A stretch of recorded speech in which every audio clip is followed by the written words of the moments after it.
The place is warm and inviting, with beautiful lighting that brightens the entire place.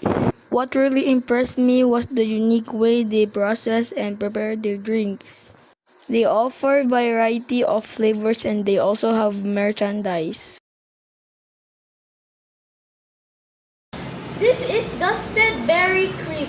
It has a strawberry inside. This is bisco. It has a biscuit on top. And this is mango crunch. It has a mango on top and it's yummy. This is rainbow crunch. So this is almond amori. And this is chocolate caramel glaze. For matcha lovers, you will like their matcha flavor. This is a apple cinnabon. This is a fluffy floss fantasy. This is melty marshmallow.